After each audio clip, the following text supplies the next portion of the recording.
What's up, boys? Today we're going to be going over how to make your own setup in MX bikes. Now, I am not a suspension professional by any means whatsoever, okay? But I do have a bajillion hours in this game, and I feel like I have a pretty good understanding of what things do in the game. And now, some things may be a little bit different from real life, so all of you real life mechanics out there, just pipe down for a minute, you know what I'm saying? I'm just kidding. No, any feedback would be helpful. I do have some information over here that I looked up to help me better explain things. So I think this will be pretty helpful for you. All right. Now I'm going to move my camera and then let's get started with tires. Hello, I'm in the center. Yes, I'm the center of your world, as I should be. I'm just kidding. All right, let's talk about tires here. All right. Currently in MX bikes, beta 19, OEM 18.3 or something like that. I don't know. This is July 19th. Okay. As of July 19th, 2024. We have these options for the front. Basically, the 90 front tire is going to give you more grip, but it's going to make you go a little bit slower. The 80 is going to make you go a little bit faster, be a little bit more agile, but you're going to have less turning grip. Okay, that's easy peasy. For the rear tire, kind of the same thing. 100, you're going to have a little bit more straight line speed, but not as much side to side traction. 110's a middle, 120 is just premium traction, but you're going to go a little bit slower. All right. Personally, I never change my tire pressures at all. Okay. I never touch them.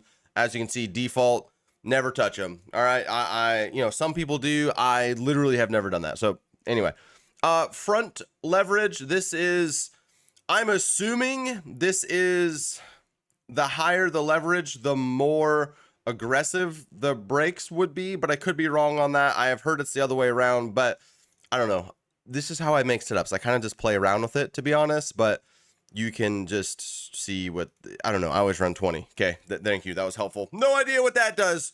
I'm assuming bigger rear disc means we slow down faster, but I don't run that. Moving on to suspension. This is where things get a little bit interesting. I'm going to do my best to explain this. The spring, this is the spring rate, which is basically how stiff the spring inside the forks, or when we get to the rear shock, how stiff the spring is out of the box. Okay. For me, typically in MX bikes, I always seem to go on the soft side because for me in real life, when you're too soft, you get a lot of issues. You can get like head shake, or you can blow through the stroke, and it can be real dangerous and uncomfortable. In bikes, I don't really see that being, I don't really see there being too many downsides to being soft. Now, on this specific bike, and this is where you kind of just have to play with it. The 2023 Yamaha, this thing likes to be really stiff in the front. For whatever reason, this bike likes to move around a lot. And I went really high up on the spring in the front to kind of get that thing to stop teeter-tottering and kind of just push through. Now, compression, this is how fast the fork compresses. Wow, interesting. Compression. What I do on most of the bikes, this is kind of an outlier. I use this bike on purpose to show you that sometimes it's not like that.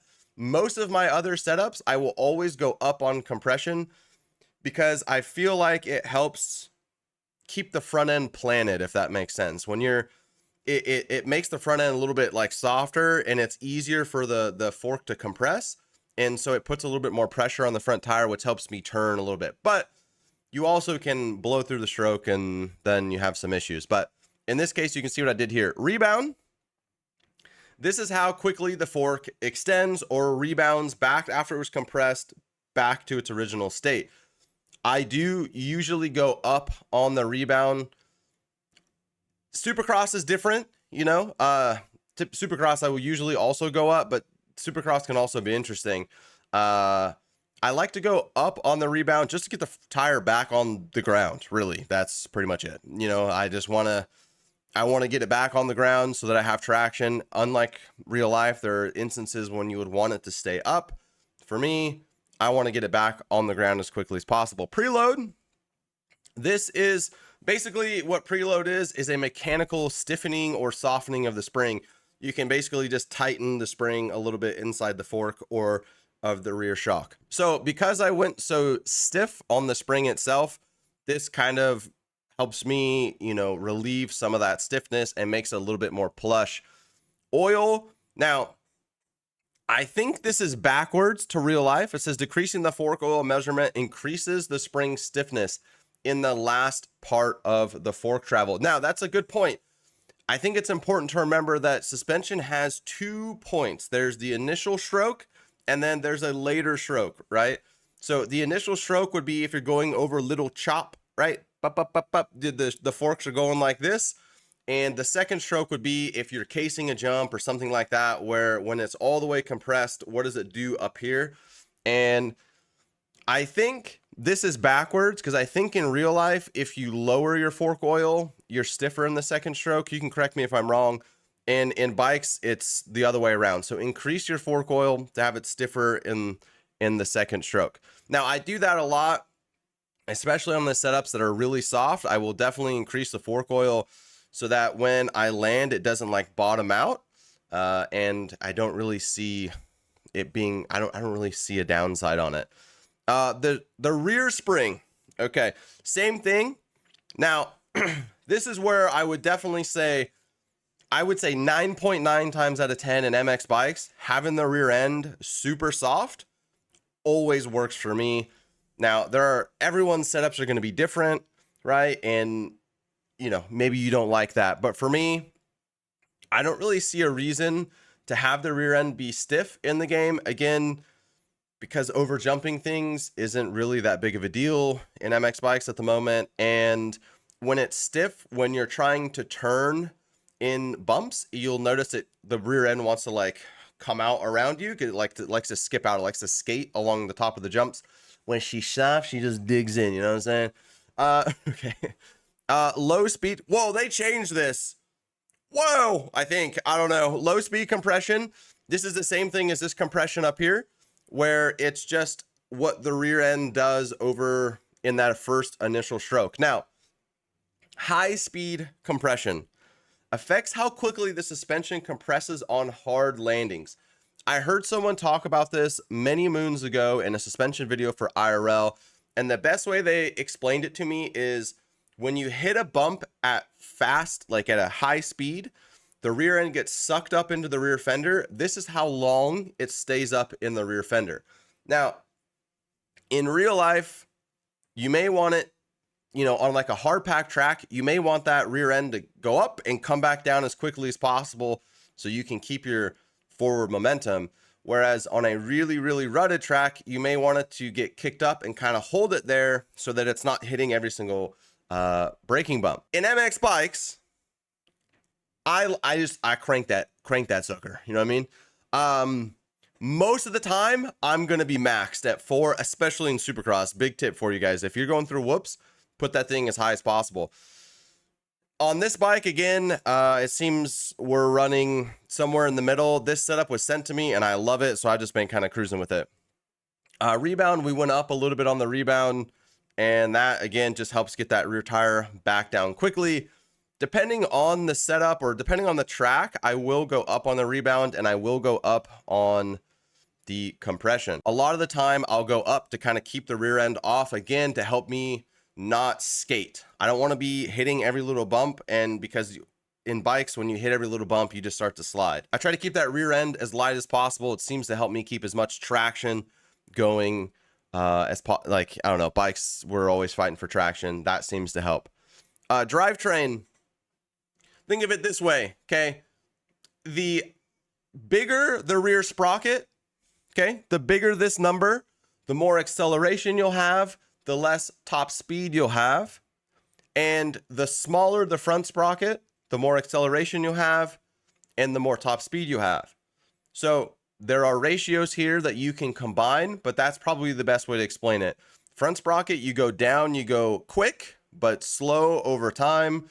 Rear sprocket, you go up, you go quick, but slow over time. And then you can use the 2 ratios to find what works best for you and that bike you're on. Fork offset. Now, this is the fork. Okay, so think of the bike like this, right? See if I can get this angled right. If you increase the offset, the forks are more tilted out away from the bike, which makes the overall length of the bike longer. If it is less offset, the front tire is more underneath you, which will give you traction, but less stability. If it's out in front of you, you have a lot more stability, but the bike's a little bit more boaty, doesn't turn as good, and you have, in theory, less front end traction. A lot of this stuff, I don't really see translating to bikes, to be honest. Like, when I crank my fork offset all the way out and I'm a flipping dragster, I don't notice like any more front tucks. I notice it turns like a boat. Fork height. Okay. Oh, there you go. Right here. Okay. Now, this won't change in, I don't like visually, but the height is how high, see the bronze part, how high it is pulled out of the top of the triple clamps here. Okay. So the higher it is, the more the front end's going to sit like this on the bike. The lower it is, if you pull it down, you pull the forks down, the bike's going to squat in the rear. If you pull the forks up, it'll sit forward, if that makes sense. Now, why is that important? Well, if the fork height is high, like 12 is kind of high, it'll have more pressure on the front end, which will help it turn a little bit sharper. At least this is what I've found, but you might have some stability issues. I don't know, mess around with it. Swing arm length. This one's kind of self-explanatory. The length of the swing arm, let's see if this has anything to say. It doesn't. The longer the swing arm, it's the same thing as the fork offset. The longer the swing arm, the longer the bike is. It will have more stability. A lot of the time, like in Supercross, you know, back last year's Supercross, max swing arm was absolutely the meta because it just helped you. The way the whoops were made, you could just stay right on top of them. If you went to a short swing arm, you'd start going like this in between the whoops. With Beta 19, I've noticed everyone going down on the swing arm because we're trying to get the bikes to turn now because the bikes don't really like to turn. So I run 0 swing arm. That means this thing is super duper short. And then rod length. This is, I don't know why it's called rod length. This is the linkage that holds your swing arm to the rear shock. Okay. What I've noticed, and I don't really know all the technical things, but I'll tell you what I've noticed there, my little duckling. What I've noticed is the longer the rod length, if you go up here, the more plush it feels in the rear, but the worse it turns. Okay. And the more I go down, the sharper and more aggressive it feels like the bumps are, but she turns like a little gem. You know what I mean? So again, you kind of just have to take all of this into consideration and play with it, you know. And back on suspension, a lot of this can adjust, you know, you make some of these changes and it can really affect how the bike turns. For instance, I've noticed going up on the front spring can often help the bike turn a little bit sharper. I don't really know why. It doesn't really make sense to me because I would feel like if it was softer, there'd be more pressure on the front, which would give it more traction. But I think it tracks a lot better when the front spring is stiff. But again, a lot of this is just playing around with it. Okay. I'm not a suspension expert. I have made some of the most popular setups in MX bikes. Some of these setups I have like tens of thousands of views now and people use them. And that was what I was known by for a long time. Guys, I just made those because I would get on and I would be like, okay, it feels like I'm not able to, like when I'm going through bumps, it's not very, like it's choppy and there's too much rider feedback. Well, then I would try going soft. My suggestion would be when you're trying something, go to the extreme, right? Like if you want to see what the fork spring does, turn the sucker all the way down and do like 5 laps and then turn it all the way to the top and you'll be able to see the extremes of like, what did it change? Right. And so that was something that I did a lot early on was I would be like, okay, well, I want to know what does compression do in MX bikes? Now, there's going to be a ton of people in the comments or a ton of people that have tons of real life knowledge and they're going to come and apply it to the game. And that's fine.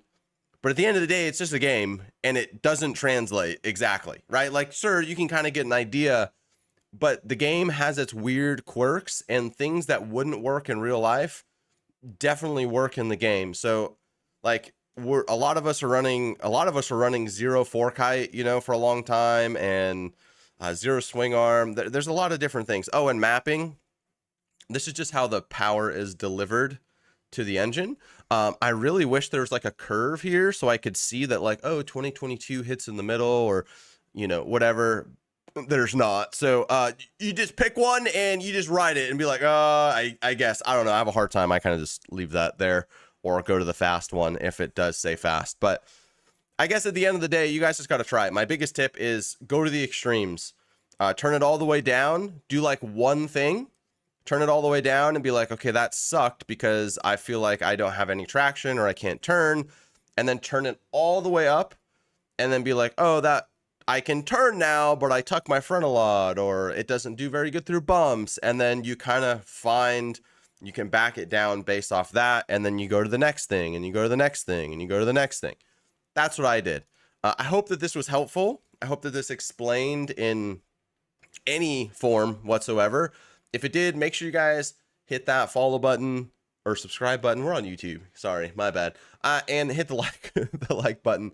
Anyway, I love you guys. I got to go race Millville, so hopefully I don't suck. I'm probably going to suck. I'm kind of bad at the game. So I love you. Have a good day, and peace.